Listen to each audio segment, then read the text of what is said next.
basically just everything that's already going on is amplified.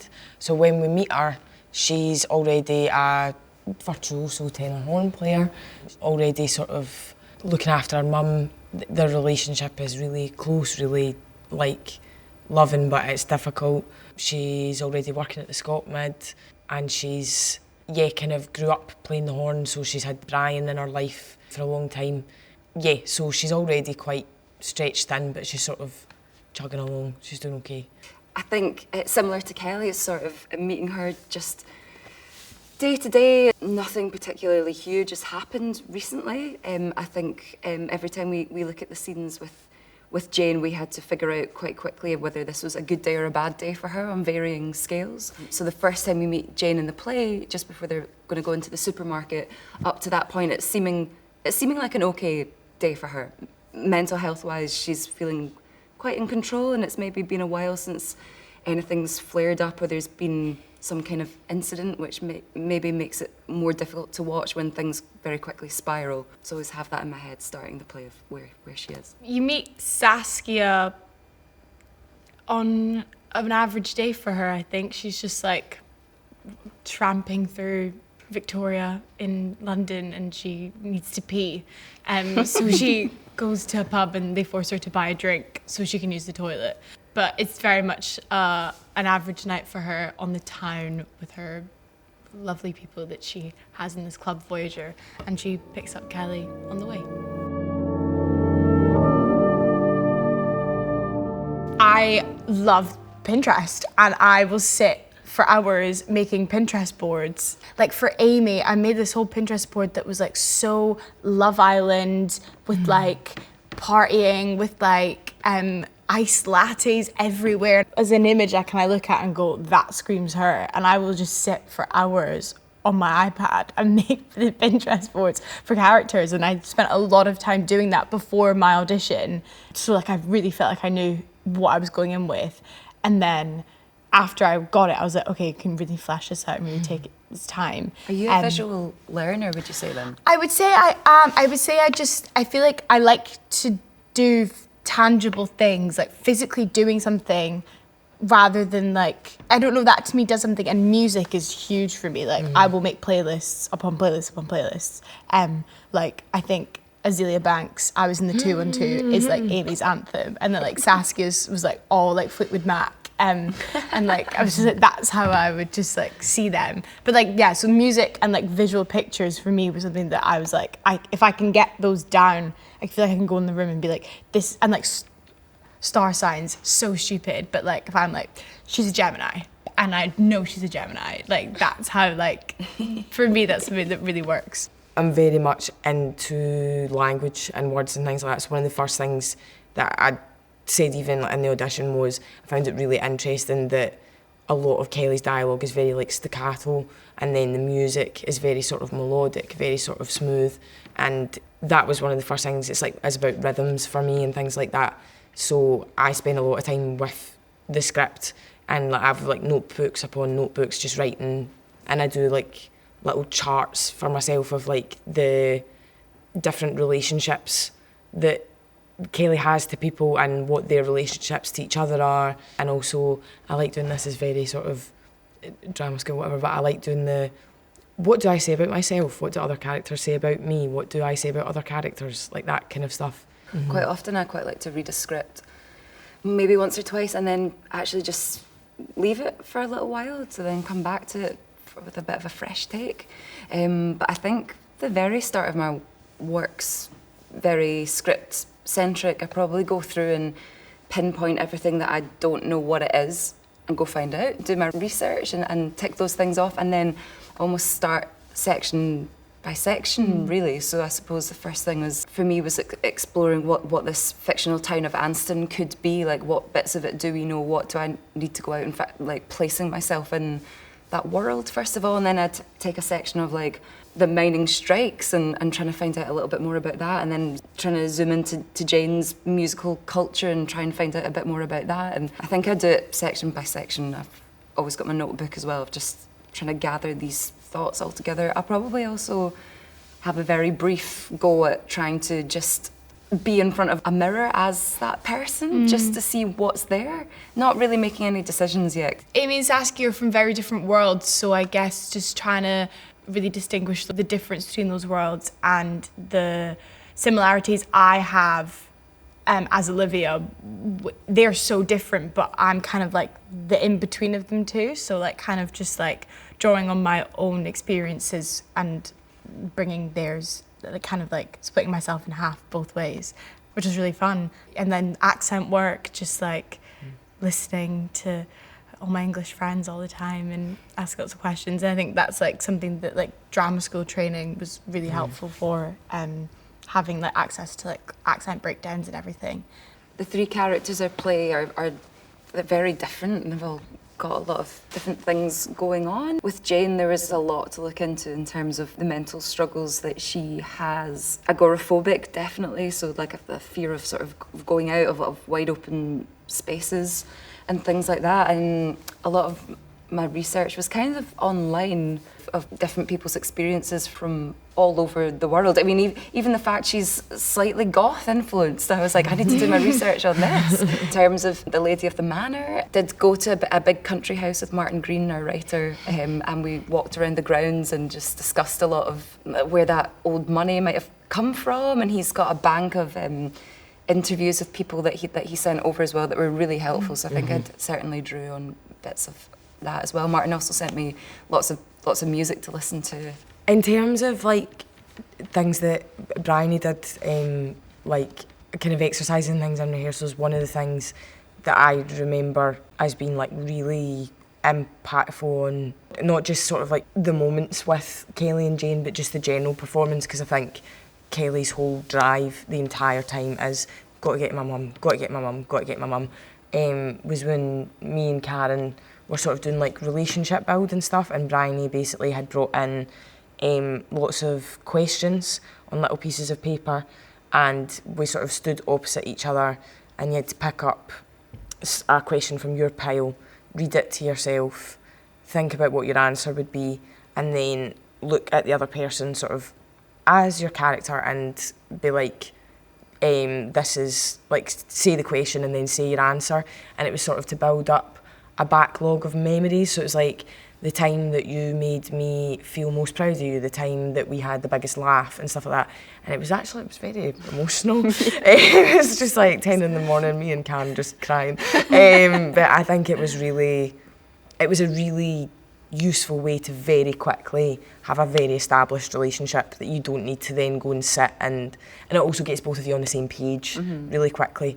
And then also we did another exercise at another point, which was sort of, how much do you agree with this statement? So it was like, strongly agree, don't know, disagree, strongly disagree. And so Bryony kind of read out statements, and then kind of as a company, it was like you would go to whatever part of the room, and that was really useful because some of it was stuff that probably wouldn't come up in the play, but it's just interesting to know that about your character. Like one of them is, do I have a tattoo and stuff like that? And then that just made me think, I was like, do you know what, I think Keli probably does like a really terrible one she got when she was like 16 off her mate, do you know what I mean? And then it was also interesting to see then how your character relates to other people's characters and what the similarities are. Very quickly I was like, wow, me and Phil have very similar answers for almost everything. And it was just like a very visual way to be like, oh yeah, Brian and Keli are very much one and the same, and that's exactly why they can fight so intensely. We made like the map of the town, Yeah, or not that even was the so town, fun. we made a map of just the world of Keli. So we had place names written down and just hundreds of photos and pictures. So we'd be like, okay, so this is a town, so the town centre here. Gather any pictures you think would sit around here, and we'd be like, okay, so where's the mine? Okay, so where would the battle have happened all those years ago? Probably about here. So if you live there and Keli needs to get to college is here and the shops here, and then we have to place like the Albert Hall is like way opposite. Not totally to scale, of course, but like just visualising where things are in the room is just really, really helpful. So she had loads of great exercises like that. Yeah, she was even like, okay, so what tube would you guys have gotten to the club? Like, how would you have gotten like from the Albert Hall to like? It was just like, it was very helpful to like visually like map the play and like see where we're going. And it's funny how much stuff like that again informs you kind of emotionally, Yeah. which you would think it's just a like pragmatic thing to put you in the world, but seeing it laid out, then when it gets to the scenes where Kelly's talking about, I had to go there and then I was there and then I was there, it was like the exhaustion became very real. I think it was quite important to Bryony that it wasn't an easy A to B journey. It was like Kelly was really going all round the houses, which, yeah, to see that visually was really helpful. I think by the time that I had kind of come into the process, it had already been decided that it was going to be like a separation between actor and musician in terms of the way it was going to be staged. Because that was one of the first things when I got it. I think I'd said to Anna Dawson that casting that I used to be in a band and I am quite musical, but I was like, God, I hope she hasn't got the impression that I can play a horn, because I was like, if I need to show up and whatever. So my mate plays the French horn and I was texting, I was like, can you just show me how to hold it? Because I'm like, I don't know what they're going to want me to do. But then very quickly it was like, no, that's not what's been expected. No, it was something I was really excited about, was how that was going to be staged. And I think, yeah, like straight off the bat it was like, it's going to be a sort of magical realism, and I think a lot of elements of the play are kind of larger than life. So I think if the play was very like kitchen sink, naturalistic, Chekhov, like we're walking in, we're feeling something, we're walking off, then maybe it would be a lot more difficult to buy into the kind of language of the play. But I think because so much of it is larger than life and insane, and she's down a mine and in so many different locations, it's a lot easier to sort of, okay, this is what this is, and then immediately just sort of go into that, and it's not really something you think about after that. Yeah. For Jane, definitely Kelly, I would say. But it's a very difficult relationship, and they love and fight in equal ferocity, I suppose. They totally drive each other. They are each other's world. The world is around Kelly, so everyone kind of has their like spider web diagram towards her. Amy and Saskia have two completely different friendships with her. Like Amy's kind of like this like forced friendship because we went to school together, and like it's like we're both stuck in the Scot mid, but like Amy does want to be her friend and Kelly's like piss off the whole time. And that's such a funny dynamic to play. And then Saskia's just like this like magnet that's just like this aura of like, come be my friend, I'll change your life. And that's also so much fun to play. Kind of more of like an older sister vibe as well, which is like a guiding light, which is really fun. And it's so funny playing the two with you, because it's like, it's just so, they're just such polar opposite girls, and like your attitude towards them changes. It's just great. We have so much fun. Like in line with what Karen was saying, I think Kelly has a lot of really important relationships, although possibly she's not fully aware of that until the end. But I would say Kelly's relationship with her mum informs how she relates to every other character. Something that was quite difficult was figuring out how to go between memory world and mind world. How do I go from split second this to then being like, okay, I'm actually back in this situation, and not let what's just happened in a memory bleed too much into the mind, at least not at first. But I think Kelly's relationship with Jane was then immediately the key to unlocking that, of like, right, I'm in the memory, I'm doing my thing, and then back in the mind, how do I get back into this state? It's like, well, I just need to think, oh my God, I need to get to my mum. And then immediately that's like, right, I know what I'm doing, I know where I'm trying to go. But I think also Kelly's relationship with Brian, I think he's kind of, in many ways, a father figure to her, which I think she doesn't want to recognise, but is definitely massive in the way that their relationship kind of shifts and changes. Something like I talked to Brian, the director, about a few times was like, definitely Kelly has the biggest blow-up arguments with the people that she loves the most, because you can, like, that's what happens. It's, yeah, you say things to people that you love that you would never say to somebody you hate. And then also Saskia, I think, totally changes Kelly's whole perception on her relationships to the people around her, which then has a knock-on effect on how she is with Amy. And then the relationship with Willie Knox. What a pair. I love it. Like, it's so wild. Like, I think that sometimes I'm like, I don't know if I'm ever going to have that kind of relationship and I play with MD ever again, because it's like, She doesn't know what he is, she doesn't know who he is, but here they are. And it was, again, very early days. Me and Billy and Bryony had a conversation where it was like, I think for it to work, it has to be one of them of like, this is the most insane thing that's ever happened to me. Okay, do you know what I mean? It has to be that sort of, right, we're just doing this now. It's me and you, man. And then the way that then culminates at the end is just so beautiful. And I think they are actually quite similar. And despite only spending however long, I think, being trapped in a mine, they develop quite a love for each other. Yeah. The moment Keli says yes to coming to the club is like she's making a decision in that moment to go, fuck it, yeah, let's do this. Like, let me see what this world and this girl that I don't know, who is a stranger, has to offer. That does not sound good, but I mean in a beautiful way. Like, I guess I would say that is a key turning point. And then being, when she's in the club, witnessing people in their element without any preconceived ideas of what they should be or what they have to be, and just truly being the version of themselves they want to be, is something that I think is like a key changing point for the play. For Jane, it's kind of interesting because I think it's actually a moment that you don't see. So when she goes to meet Keli off the bus, and there's a conversation in the flat before, you know, when she's cut her hand and she's truly unravelled at this point, and she's just really reaching a sort of low that she's maybe not been to for a long time, or new territory, and really quite scary for both of them, I think. When Kelly's asking, will you come and meet me off the bus? And she's saying, you know, I don't think I wasn't really planning on going out. I can't do it. I won't do it. At one point, Jane was saying, I don't know what you're talking about. Mm-hmm. And then it became, I know what you're talking about. Mm-hmm. But now the form that we have by the end is that she doesn't say anything. So at that point, she's definitely battling with how she steps up to this moment.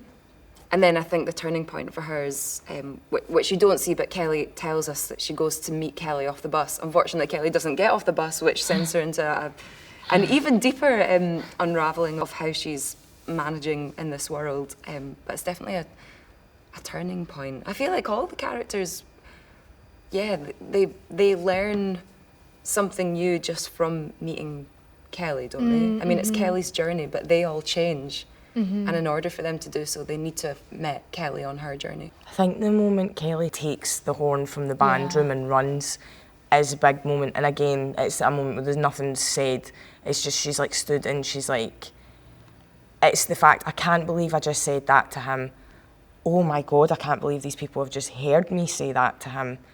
And I think the scene just before it is the time where you first kind of, I think it's, for me, it was really important that it comes across that all of this sort of almost bravado that's coming off of her, and like the swearing and the like this and the joking and all that, it's because she's like a wounded animal. And I think in that moment it's like you see, like she's a little girl and she's very scared and it's too much and she just explodes. And then the taking of the horn, I think up till that point it's all about, you know, controlling that pressure and, well, I'm going to get where I need to go and I might be late, but I'm going to be there and I'm going to keep lying to people and covering up and everything's simmering, and then it just explodes. And then it's that moment of, do you know what? What have I got to lose? And then I think because she has that moment of like, what have I got to lose? Then she gets to go on this journey of like meeting Saskia and having this kind of joy, and like makes her more appreciative of the small step that her mum makes, and like and allows her to sort of see what Brian's going through. Once she is out of this whole pressure cooker, it lets her kind of see the world that's around her. And I think, a lot of that is just in that moment of, I'm just taking this, I'm just going to go. I think Keli and Brian are very similar, and I think both of them, there are things about the other one that should be very apparent, but they choose not to see because it doesn't fit the role that they have in their life. So it's like, Brian is pinning a lot on Keli in terms of like, he's very invested in the band, he's very invested in them winning, and so the fact that she is this kind of virtuoso, then it's like, oh my God, like, I need you to be the best, I need you to do this, whatever. And then because in her life he's a sort of guiding figure and like leader and things like that, she doesn't want to see that he is also someone who's very lost. So both of them, because they need something from the other person, don't want to, even though they make it very clear at multiple points to the other, like, this is what's going on with me in some ways, it's like very easy to just go, oh, do you know what I mean? And then I think in that blow up, it's like everything that they've ever wanted to say to the other one just comes out, because neither of them are very good at communicating what they think or what they want. And then the ending scene when they're talking to each other about why, I think it's the beginning. I don't think it's everything sorted, but I think it's the beginning of them being able to just communicate, which I think is the underlying reason why they did explode at each other, because neither of them know how to do that. It doesn't come naturally to either of them. So I think for me, the most wonderful part about the ending is less what they say to each other, but just the fact they're both making the concerted effort to have a conversation. I hope people are just open and excited about hearing live brass. It's such an incredible, unique sound and experience to have, and if it's not something you've maybe encountered, or maybe something that you've not seen for a long time, yeah, that's a big one for me, I think. Sort of the importance of connection, and also I think it was important for me, and if I've done my job well, hopefully this will be taken away. If not, that is on me. But Keli is under so much, and she's doing so much, and she carries so much, but she is a 17-year-old girl, and she's vulnerable. And like, yeah, she's aggy at times, and yeah, she has a foul mouth, but she's a wee girl, do you know what I mean? And she is, I think she's very soft on the inside, and she just wants her mum. And I think sometimes young girls from Keli's background that have that much going on, it's like people look at them like a workhorse or like a cart horse, and it's like just keep piling it on, and they'll just keep pushing because, you know, that's who they are, and that's, you know, they're built that way. And it's like, no, they are the same as every other young girl everywhere around the world. And also just the importance of like love and like the love in different relationships. To remember to choose love and choose that option is like, I think, really important, especially with what is going on in the world all the time.